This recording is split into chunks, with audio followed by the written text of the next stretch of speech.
Rowdyism ಅನ್ನೋದು 90s ಹೆಚ್ಚಿತ್ತಲ್ಲ.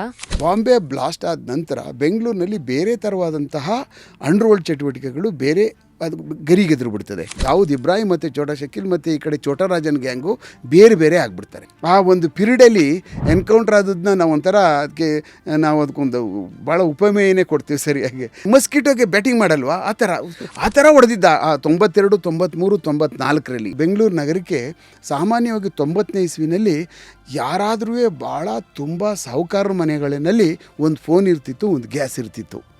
ತುಂಬ ಶ್ರೀಮಂತರು ಇರ್ಬೇಕಮ್ಮ ಅವ್ರ ಮನೆಯಲ್ಲಿ. ಇಲ್ಲಾಂದರೆ ಅವ್ರ ಮನೆಯಲ್ಲೂ ಬೆಳಗ್ಗೆ ಎದ್ದಂದರೆ ಸೌದೆನೇ ಹಾಕಬೇಕು. ಅವ್ನು ಕರ್ಕೊಬಂದು ಅವ್ನಿಗೆ ಮಾತಾಡ್ಸ್ತಾ ಇದ್ದರೆ ನಮ್ಗೆ ಶಾಕು. ಮನುಷ್ಯನಿಗೆ ಈ ಥರದ ಒಂದು ಮನುಷ್ಯನ ಒಳಗಡೆ ಈ ಥರ ಒಂದು ಕ್ರೌರ್ಯ ಇರ್ತದ. ₹2,000 ಏನು ಬೇಕಾದರೂ ಮಾಡೋಕೆ ರೆಡಿ. ಈ ಸಮಯದಲ್ಲಿ ನಾವು ಒಂದು ಮೊಬೈಲ್ಗೆ ಒಂದು ಮೆಸೇಜ್ ಕಳಿಸಿದ್ರು ಸಾಕು, ಅವನನ್ನ ಚಿತ್ರಾನ್ನ ಮಾಡಿ ಜೈಲಿಗೆ ಕಳಿಸ್ಬೋದು. ಕೆಟ್ಟದಾಗ ನಿಮಗೊಂದು ಪೋಸ್ಟಿಂಗ್ ಹಾಕಿದ್ರೆ ಸಾಕು, ತಿಥಿ ಮಾಡಿ ಅವ್ರಿಗೆ ಪಿಂಡ ಇಟ್ಬಿಡ್ಬೋದು. ಇತ್ತೀಚೆಗೆ ಜೈಲುಗಳಲ್ಲಿ ನಡೆಯೋ ಮ್ಯಾಟ್ರ್ ಎಲ್ಲ ಇವತ್ತು ಮನೆ ಹರಿದಾಡೋಂಗೆ ಆಗೋಯ್ತು ಬಿಕಾಸ್ ಆಫ್ ಇತ್ತೀಚಿನ ಕೆಲವು ಕೇಸಸ್ಸು. ಬಹಳ ದೊಡ್ಡ ಒಂದು ಇದು ಲೋಕನೇ ಅದು ಜೈಲ್ದದು.